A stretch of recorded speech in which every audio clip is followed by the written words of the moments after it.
Episode number 8, Super Seal Triathlon with Chris Deroches. Welcome to the pursuit of the perfect race. My name is Terry Wilson, and with each episode I bring athletes to you that share their experiences at races in order for you to find your perfect race.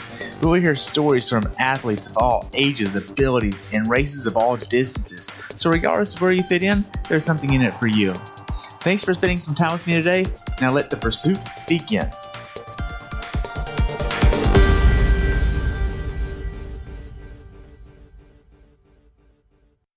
Hey everybody, thanks for tuning in for another episode of the Pursuit to the Perfect Race. Today we are talking with Chris Deroches, and she's been doing triathlons for more than 10 years, and she's currently being coached by BSRx3 coach Scott Horns. We'll be talking about her race that was this past weekend in March, which is the Super Seal Triathlon, which was recently bought out by Ironman. Welcome to the show, Chris, and I look forward to talking to you about your race. Thank you, Terry. So is this your first time doing the race? No, actually, this is my third year. Ironman took over the event in 2016, and I've done all 3 years with under the Ironman brand. So do you like it under the Ironman brand? You know, actually, I had done it once under the previous organizers, and it was roughly the same race. Ironman just brings a different, I guess, flavor to it. It was well organized, but there's just, I don't know, I guess the quality of the event maybe went up a little bit better in terms of maybe just providing better support, on course assistance and signage. And they just seem to have all of that down a little bit more than the previous coordinators did. Not that they did a bad job, but, Ironman definitely has that equation down. Okay. So this was your fourth time doing the race overall? Third. Oh, fourth time overall. Yes, correct. Okay, cool. So what was your training like going into the race? Actually, my training has been, how should I say, not as consistent as I would like it to be. Life in general gets in the way, and usually I try to have some consistency through the off season. I don't truly take an off season, and due to some life events in my personal life, I just kind of had to take a step back. And I don't know, there's something to say about that, because I actually feel like after I got some of those things behind me and I was able to focus on my training and surprised myself at the very first race out of the year that, hey, maybe rest actually works. So I'd have to say that I took a little bit more rest this year than in any of my previous past years. And we'll see how it goes. But so far, I think I'm off to a good start in 2018. Wow. So, just so everybody knows, you placed second in your age group at this race. Yes. Okay. So you finished quite well in your age group. Yeah, I was really happy. The total in my age group was 26, which was, it's a pretty good number considering it wasn't a very large race to begin with. And as you get up in some of the age groups, they tend to, get smaller. And this was not. This was a large age group and very competitive. So this race was on March 18th. And when did you actually decide that you wanted to do this race? I signed up last year, late in the year, I think is when they finally announced the race opening. And since I had done this race before, it was just a matter of finding out which date and then signing up for the race. It was roughly as soon as they opened and made it available. Nice. Was this expensive for an Olympic, you think? I didn't. No, I don't think so. I think with respect to some of the other Olympic races held in San Diego, it was similar in price. And then, of course, I have never really traveled I've never traveled for an Olympic distance. But the fact is that it's in my backyard, so to speak. So there's no lodging, there's no travel expenses in terms of hotels or shipping bikes. So, I just looked at it as an opportunity as I like this race. It's local. It goes to a good cause, right? Because the Super Seal and the Super Frog events, part of the fees go towards the SEALs. I'm not sure exactly what what fund it is, but it's part of the foundation that supports the SEAL organization, the Navy SEALs. Pretty cool. What was your training like going into all this? Well, I'd also been coming off of a hip injury. I can't remember the name of it, but it's a tendon in the hip, and I kind of tweaked that in late January. So I actually had to take about 3 weeks off from running to let that rest up. So I was doing a lot of biking because biking didn't bother me, swimming didn't bother me, and then after the hip started feeling better. And then working with Scott, getting me ramped up into, getting back into a run workout.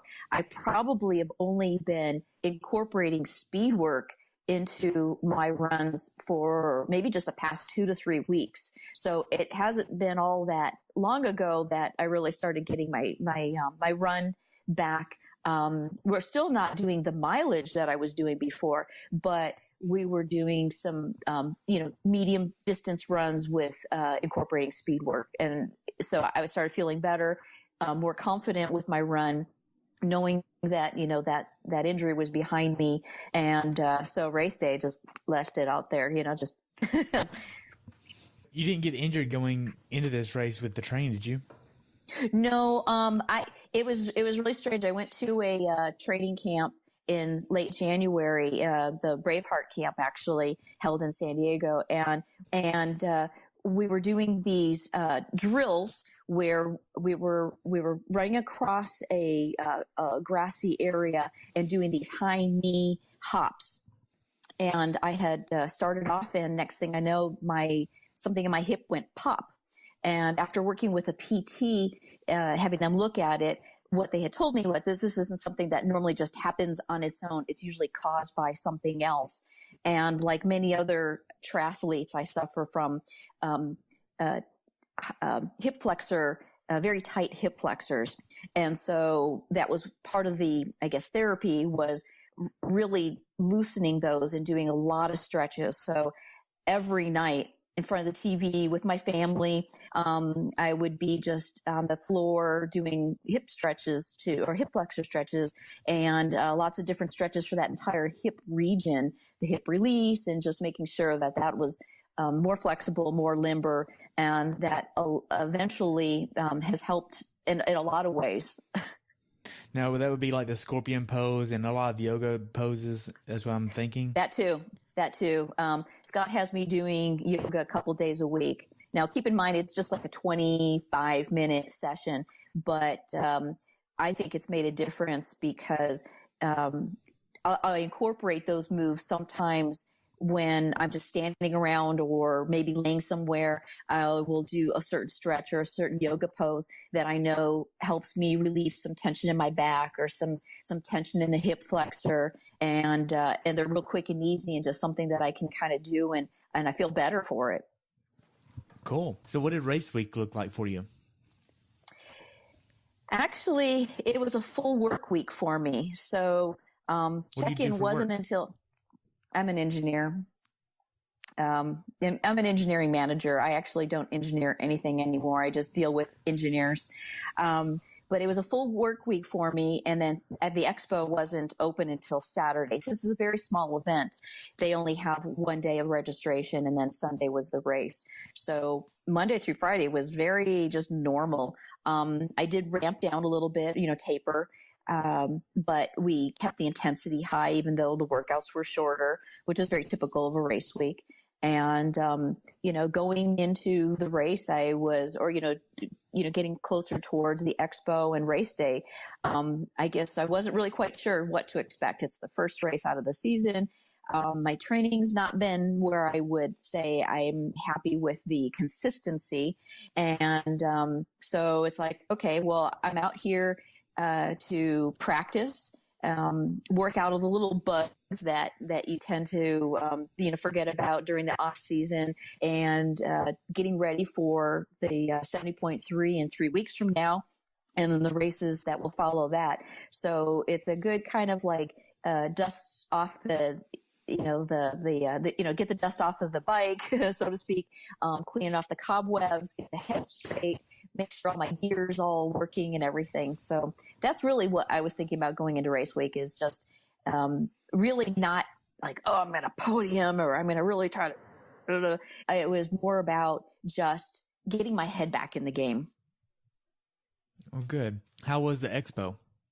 It's very small because it's a very small venue. There aren't a lot of exhibitors. In fact, there's like one bike company, bike shop there that is selling a couple of supplies, like your basics, right, for people that are traveling or forgot something. One tent. I want to say there were only like maybe 800 people or so in the entire race. I'd heard those numbers. I can't verify. I haven't really seen the overall listing, but so that's a very small race. Wow. But it's a very, very small expo. Do you have to check your bike in the day before? No, you bring your bike with you the day of. So all you get when you go to the expo is just your race packet, your T-shirt, your swim cap. Yeah. So what I was trying to think about that was it had rained Friday, Saturday. And so everybody was kind of wondering what the water quality was going to be like, right? Because it's an ocean swim. It's in a protected cove. And typically, if you're familiar with any of the water in San Diego, when it rains, a lot of that runoff goes right into the ocean. And so the water quality is typically very poor, high bacterial levels and things like that. So it was kind of sketchy, like, oh, are we going to swim? Are we not going to swim? And they gave us a swim cap. So I'm like, okay, well, there's some optimism there, right, that we're going to be swimming. And next thing you know, on race day morning, you come prepared, right, you bring everything just in case. And sure enough, they're like, yeah, the water temperature is like 60 degrees. And yeah, we're going swimming. It's like, okay. So, yeah. Talking about the swim, did you use earplugs for this swim? Always. I never swim without earplugs. Okay. I'm the same way. I was actually coaching a guy named Eric. He might be listening to this, and he knows exactly what's coming up, but he did Galveston 70.3, and he did not use earplugs.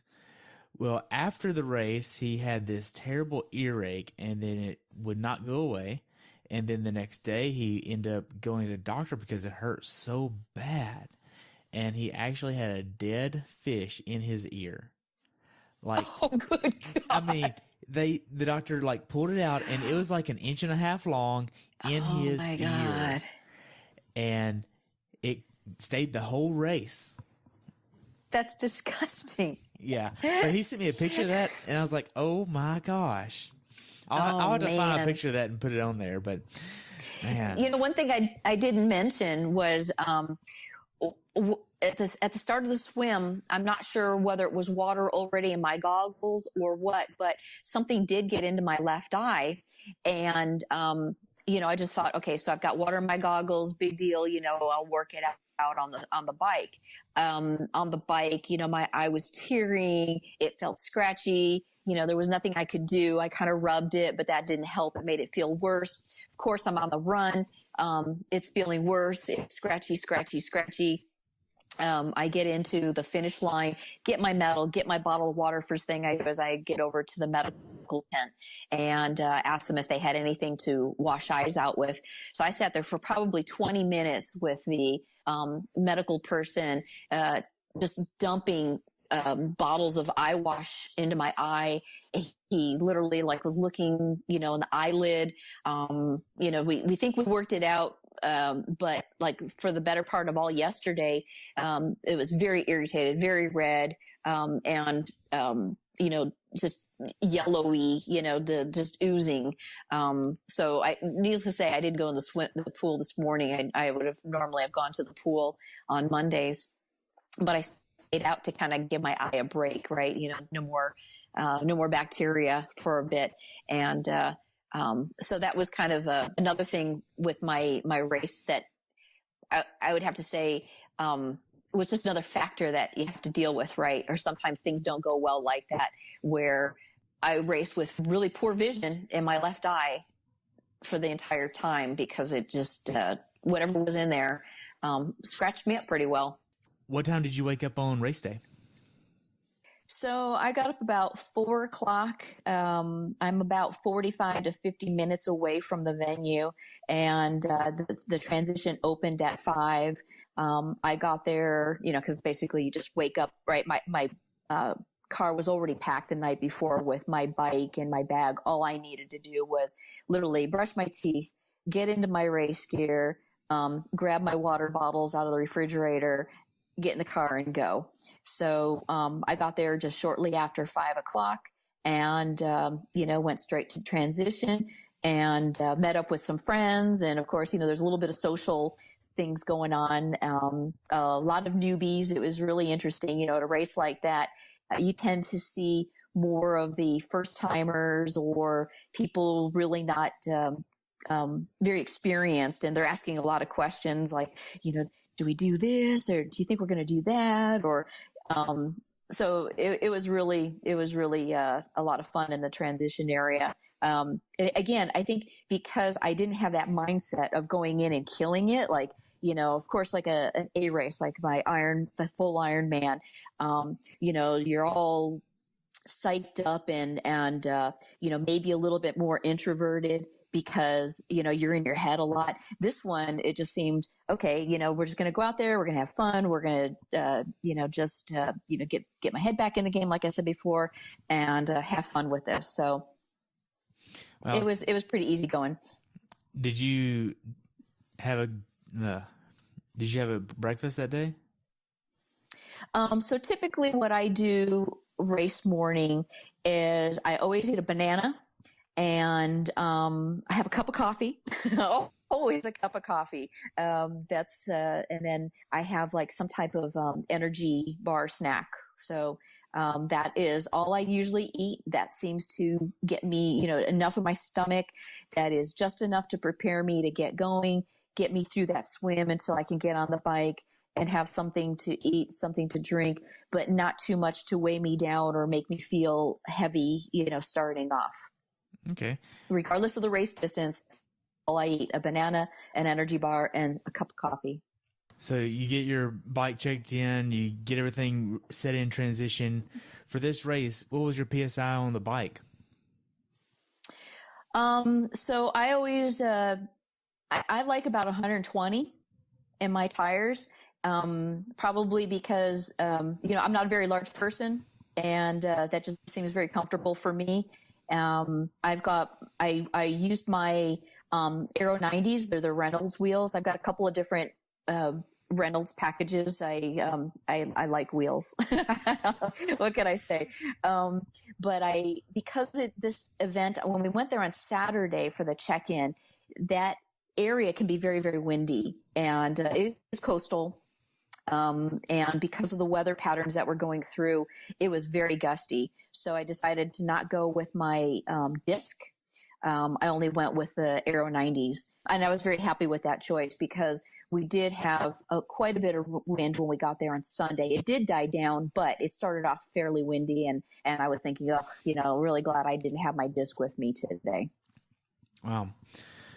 So you get there, you put your PSI in there. Is there anything significant about transition that you made note of? Was this on grass or concrete?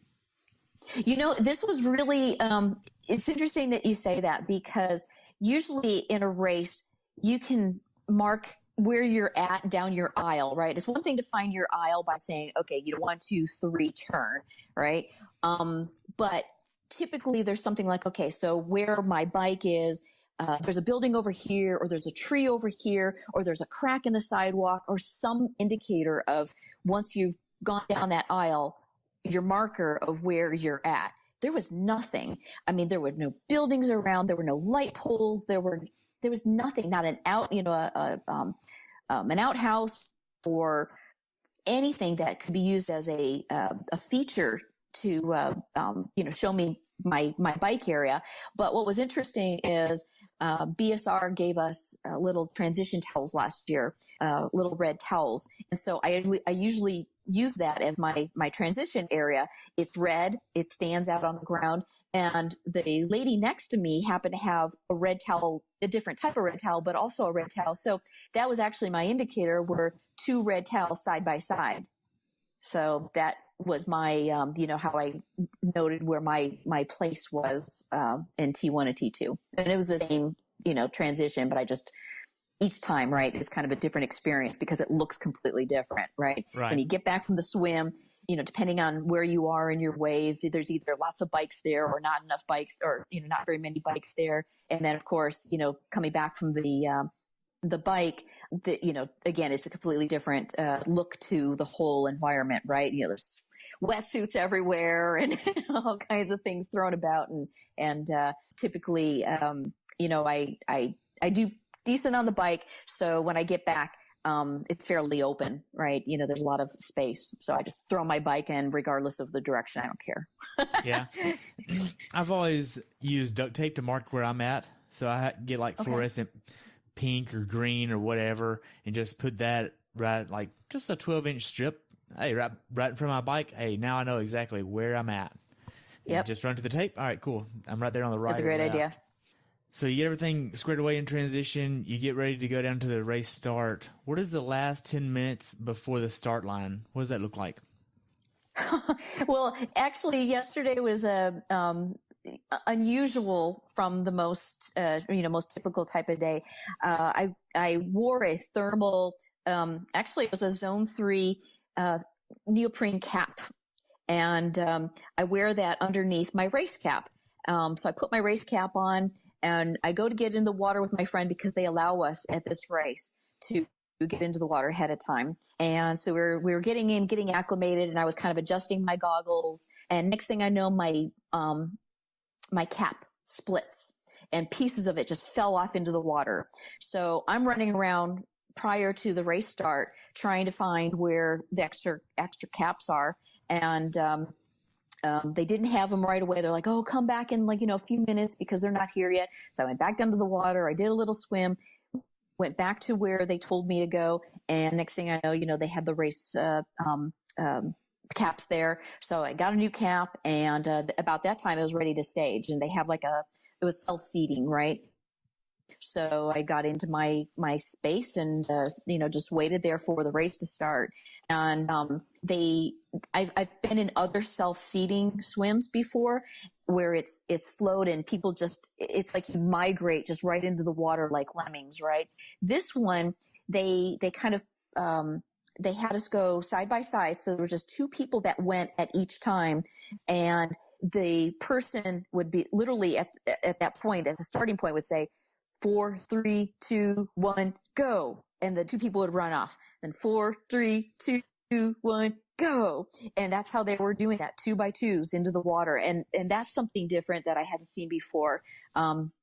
So it worked out well. It took us a while because I'm kind of not a fast swimmer. So I staged with they had us staged by, 18 minutes or less, 26 minutes or less, 32 minutes. And then I'm not even quite sure who was behind, but I went with a 32-minute crowd because I was thinking, okay, that's about where I'm at. So was there a big cannon or anything like that? Yep. Yep. The typical Ironman, boom. And they were off. So yeah, that's always an exciting part. I think that gets the adrenaline pumping. You're already excited. They've got that music blaring, and they've got a pretty good music set going, right? All the really high intensity and lots of beats. And so, but it was good. Nice. So how did the swim go for you?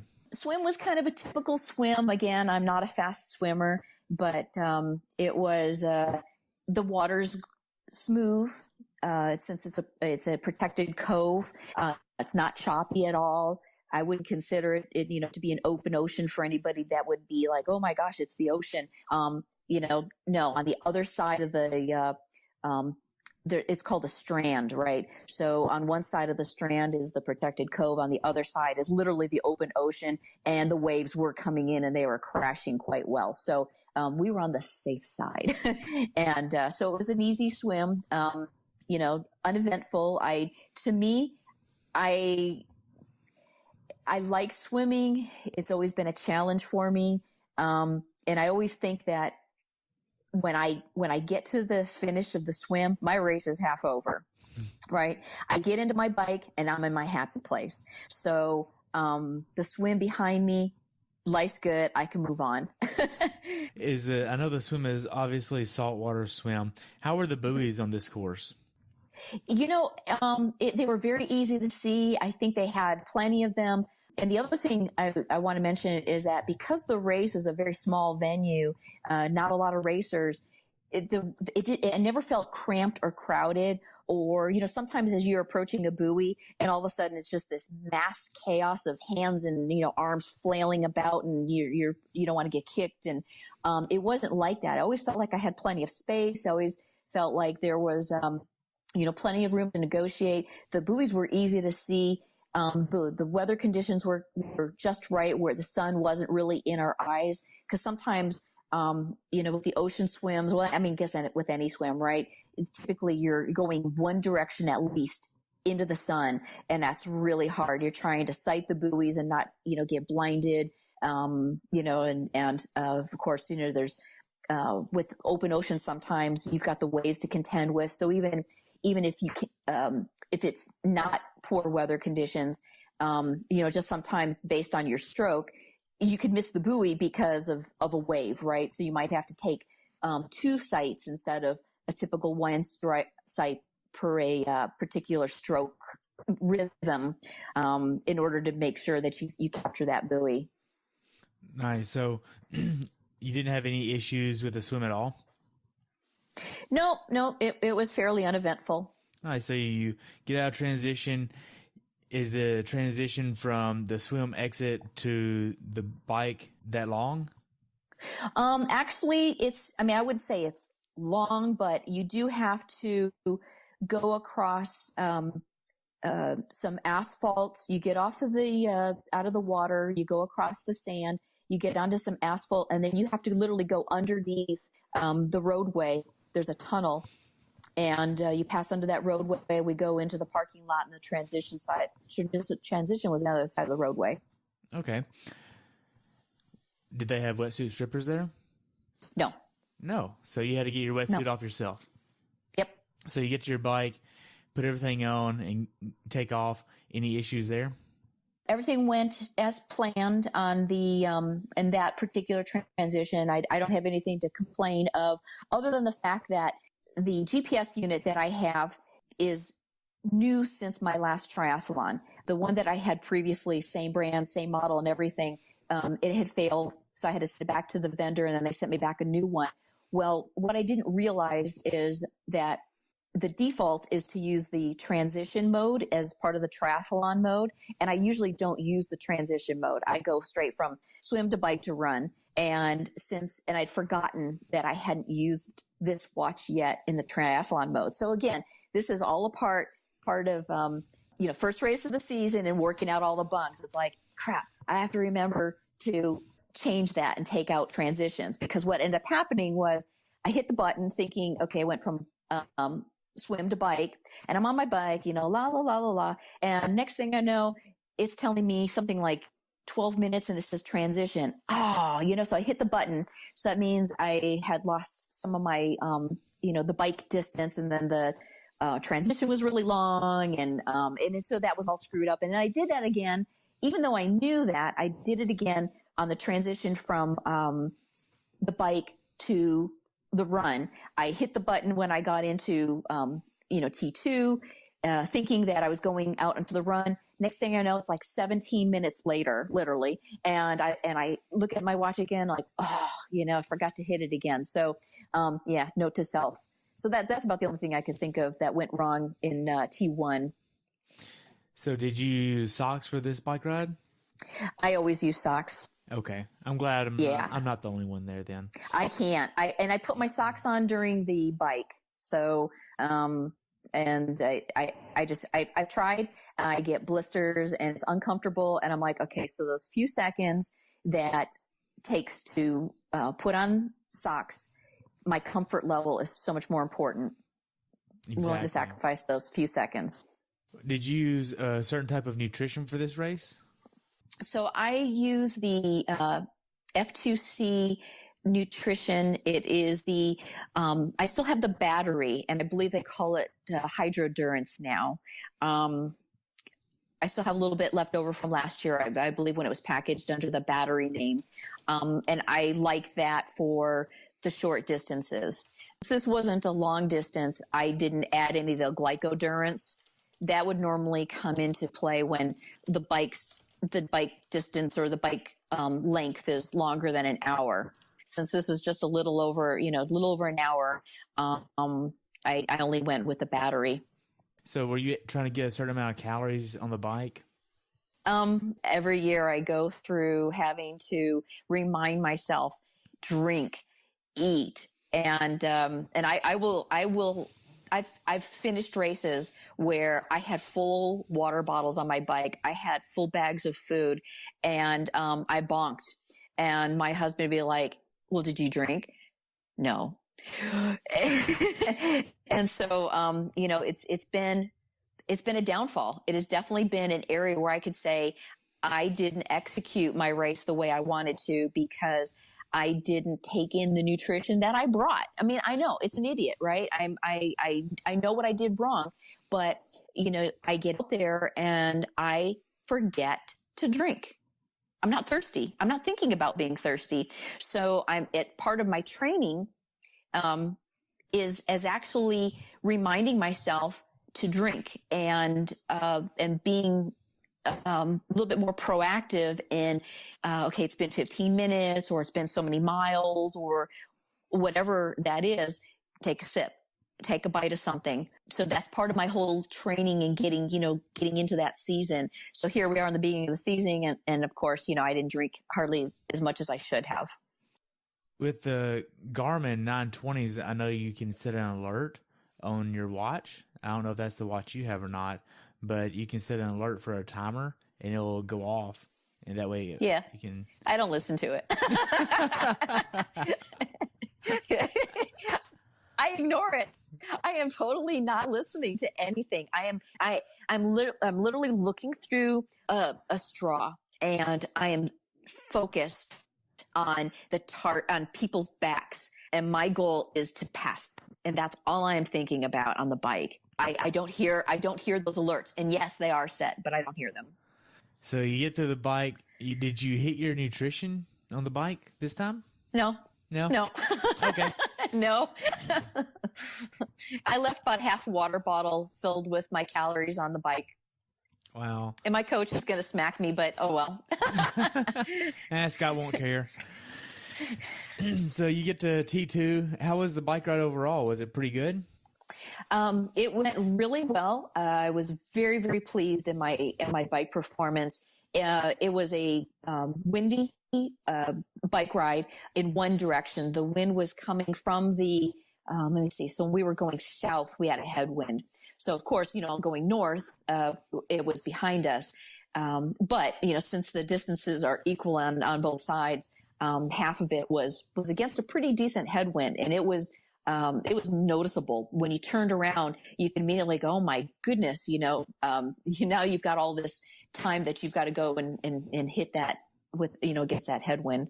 So, but it went very, very well. I was pleased.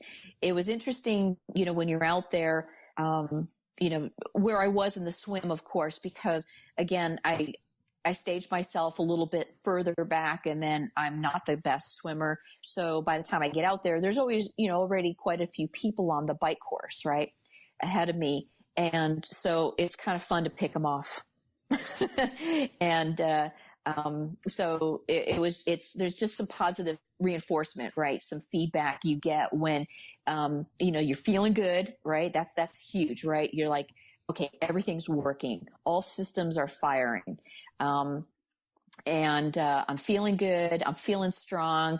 And, I don't really look at my watch very much. So I couldn't tell you exactly, what I was doing, but it was really by perceived effort. Part of the reason is because, I probably should get a prescription pair of, sunglasses, but I don't have some.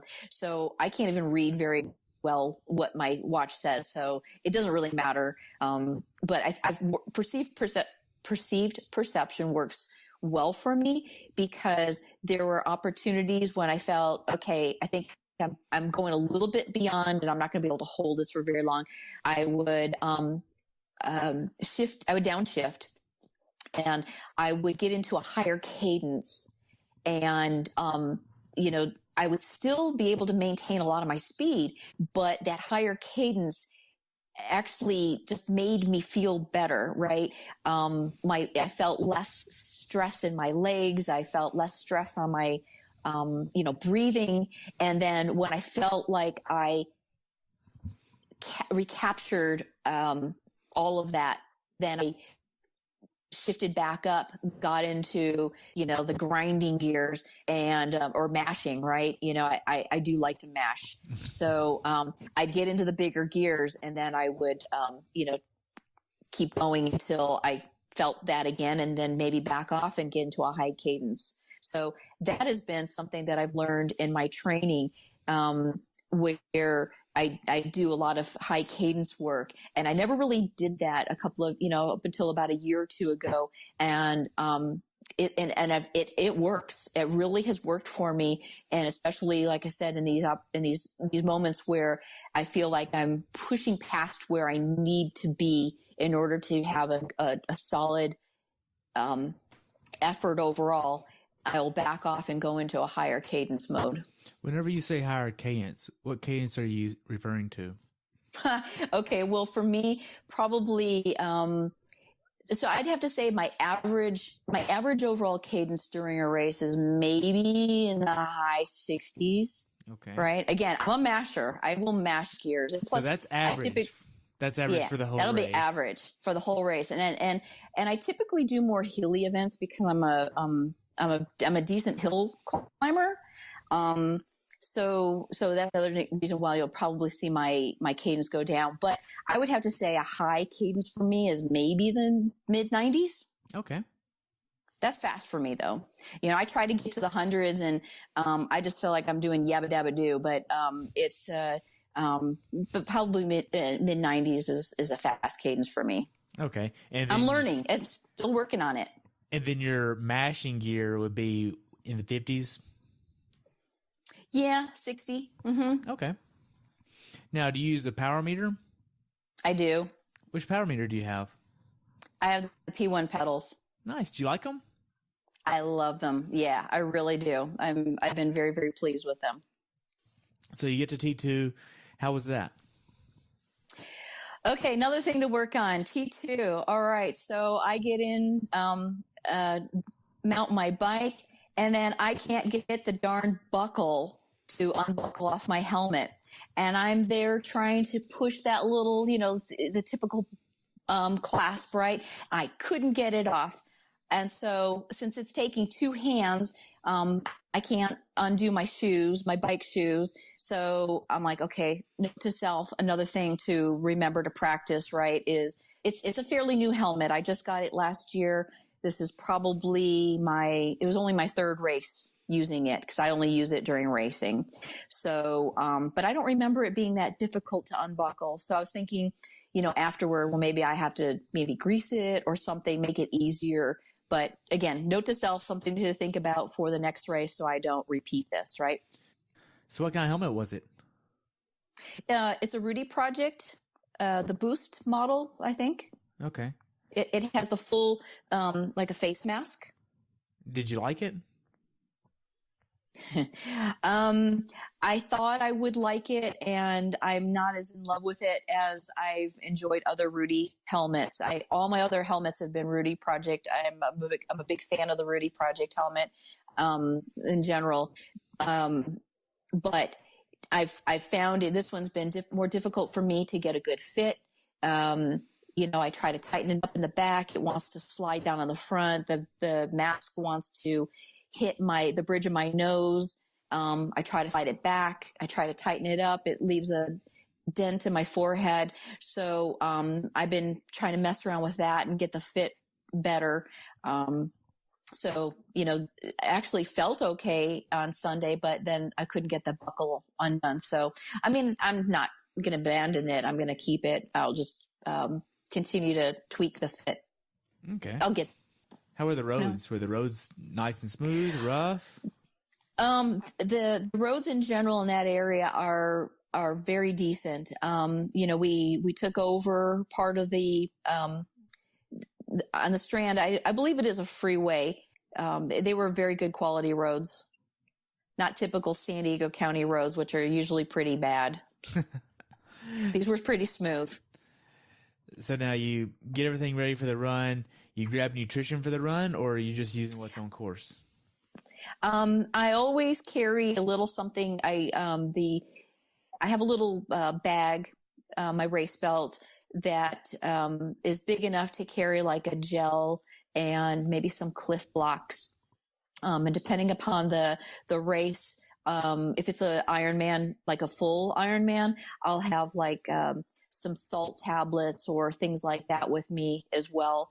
I tend to have at least carry something in the beginning because I'm never quite sure what I'm going to need. Again, if I don't fuel right on the bike, then one of the first things I want is to have something coming out of transition to at least get me started.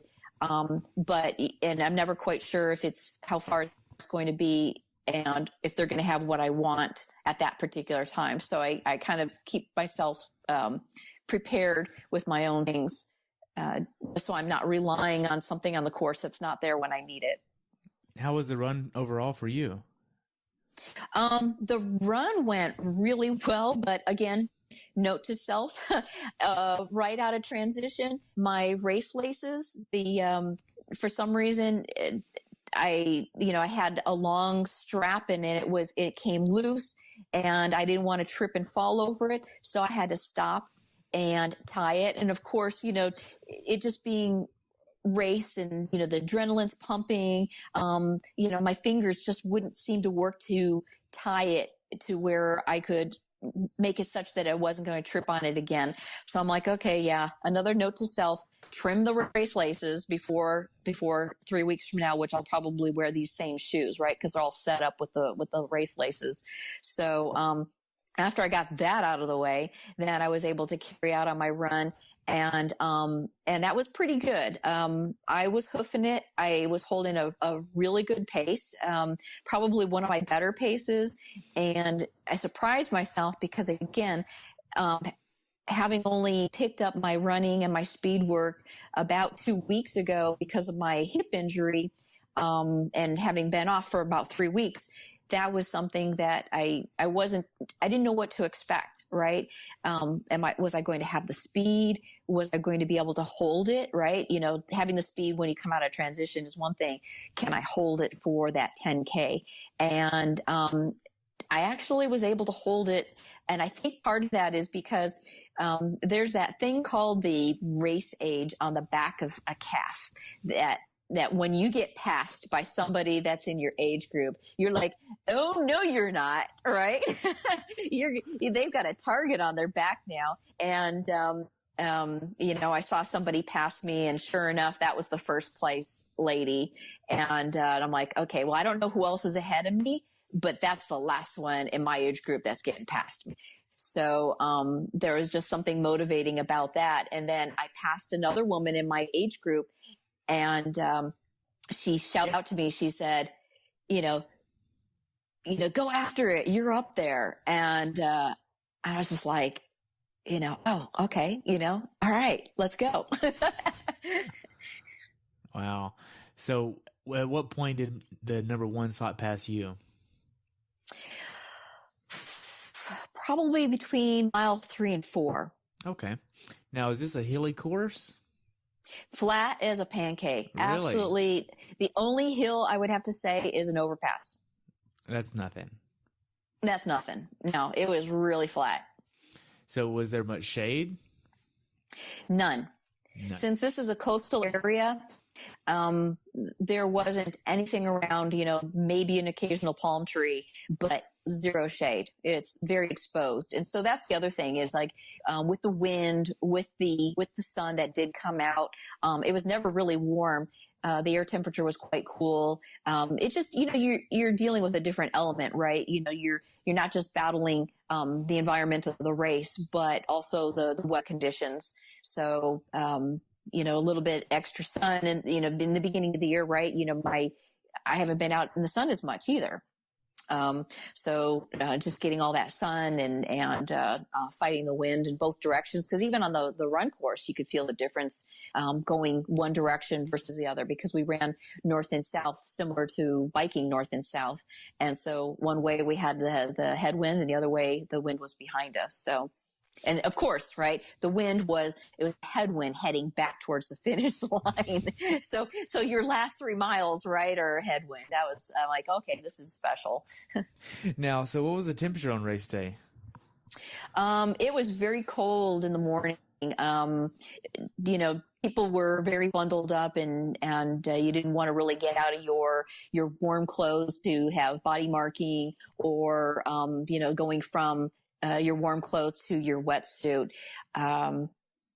Actually, I don't even know what the air temperature was like, but when they told us that the water was only 60, everyone's thinking, oh, right. But you get into the water and you're actually warmer. The water was actually warm compared to the outside air temperature. But when we had started the race, they made us get out of the water. And then because of the national anthem, and then of course that self-seating and the way that they had done it, just by twos, we were standing out there quite some time wet, right? So it was quite, cold. When we started off between on the bike, of course you're wet and it's cold, but the sun did come out and it did warm up a little bit. But it never really got hot. It was probably in the 50s. Last 800 yards going near the finish line. How was that? Well, again, since it's a really small venue, like a typical Ironman type event, they like to have these things where you round a corner, right? They always seem to have like you round a corner, there's the finish line. Very classic of an Ironman. And so we round the corner, finish line's ahead. But because of the small venue, there were smaller numbers of family and people, cheering. So it was kind of a quiet finish line. You only really saw people as you got to like the last maybe, 30, 50 yards in front of the actual finish line. So, they still called out everybody's name, so-and-so from this city or so-and-so from that city. So, it was the typical, finish experience. You get the medal, but very low key. It's a very low key race. Nice. So afterwards, did you have a recovery shake that you tried to go ahead and get in to go ahead and start your recovery process? I'm not a big eater after I finish racing.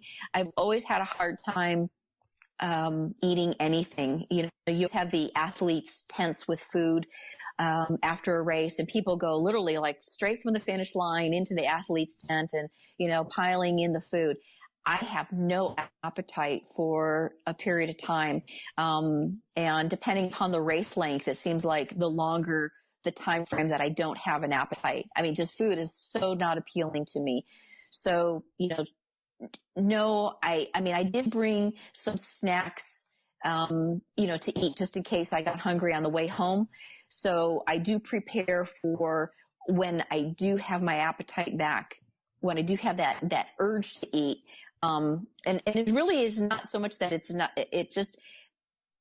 food is not appealing to me. It just doesn't even sound good. I don't want anything to do with food after I finish a race. So, but I do bring things. But when I do, it's usually something like another energy bar, right? Something that is somewhat bland, right? Not a lot of flavor, and easy, right? A shake, something that you'd have to prepare or mix, or this energy bar, you just even if I just want to take a couple bites of it, right, I could just seal it up and save it for another day. Okay, so now that you've talked about the entire race, what are a few tips or tricks of the trade for this race that you would pass on to somebody that's thinking of doing this race? Well, one of the things I've already said was that this is a great race. It's early in the year. It's a short race. It's a good opportunity to work out the bugs, get your mind back in the game. Depending upon where your training's at, you could pull off an Olympic, without a lot of training or, without a lot of consistency.